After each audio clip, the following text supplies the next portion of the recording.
So what if Square Enix never went ahead and redesigned Sora, and rather ended up keeping his original prototype design, the one that had him as a lion-human hybrid, with a completely different attire, the crown on top, as well as wielding the chainsaw sword. This mod right here restores Sora to his original prototype design to get it as close to what was present in that original concept art. It's created by Napstio, and I think he's done a fantastic job. Sora's got his different hairstyle with the spikes at the front and the shaved back, the crown on top, as well as the lion ears with the air stud. We've got the beast gloves along with a crown ring, even the tail is here, and all of the colors are different too, much different to what we have with the final version of Sora, with white hair, blue and black clothes, with the orange pants and blue shoes, red gloves. Even the crown on the side of Sora's shirt is hair as well, just as it appears in that prototype concept art. Now you might be wondering, why exactly did Napstio go for these specific colors? After all, in the concept art it is in black and white, so there's no way to tell what the original intended colors were. In the original Kingdom Hearts 1 design document, which contains a bunch of early in-development concept art images and even in-game images from an extremely early build of Kingdom Hearts,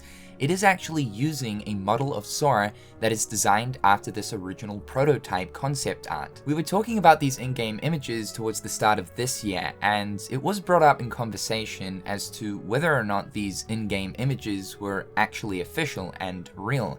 Interestingly enough, at the recent Kingdom Hearts 20th anniversary event, there was a bunch of pictures and concept arts shown off to, of course, commemorate and look back on Kingdom Hearts' history. And in amongst that gallery, these in-game images were shown off, confirming to us that, yes, in fact, these are real. The original color for Sora's outfit using this design looks to take on a lot of orange and what looks like blue for the shoes and blue for the shirt, as well as white hair. It's a bit hard to confirm exactly what colors are being used for Sora's shoes, gloves, and shirt in these gameplay images because they are such low quality, but it appears to be that the gloves are indeed red and the shoes and shirt likely do use a dark blue. So what we're seeing here in this mod is probably the closest representation towards what this model would have looked like in a final build of the game, and to actually see this now running in the final version of Kingdom Hearts 1 is pretty amazing.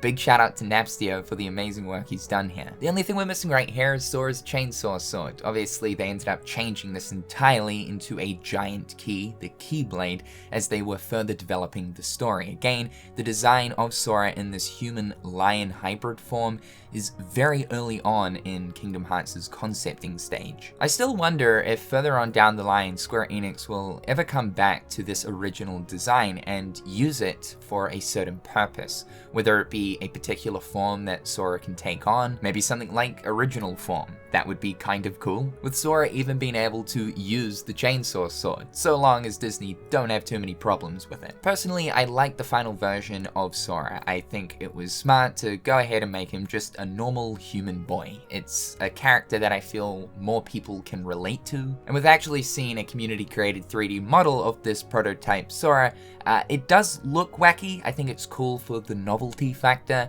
but yeah, definitely Final Sora is tops. They really peaked with Sora's final design. Now, if you do want to have prototype Sora, but maybe ditch the prototype colors, Napstio has an alternate version which keeps Sora's traditional colors, the red pants, the yellow shoes, and black and white top. You'll keep everything else, the tail, the crown, the new hair, the beast hands. You'll just be left with that traditional Kingdom Hearts 1 Sora color flare. If this was the intended color scheme for Sora, and so it seems that it was going to be, I am happy that Square decided to go for the red, yellow, black, white, and brown hair scheme. Color coordination just all makes a little bit more sense, and of course this is when they came up with the idea that Sora's outfit as well as his colors would better mirror that of Mickey Mouse. With Ugly Sonic reappearing in Chip 'n Dale's Rescue Rangers, I think at this point any previous version of a character totally has a chance to reappear in a future installment or some other form of media at some point. And I think now it's really only a waiting game that prototype Sora will probably appear in Kingdom Hearts in some kind of shape or form in the near future. If Ugly Sonic can get a chance, then prototype Sora can get a chance. Hearts. However guys, that's all for today. A really neat Kingdom Hearts 1 mod, one of the coolest I've personally seen that calls back on a bit of Kingdom Hearts history. As always, the download link to this will be in the description down below. Big shout out to Napstio, they have done an incredible job here. Hopefully you dudes are having a fantastic day. I'm Cynical, and I'll see you guys real soon. Peace.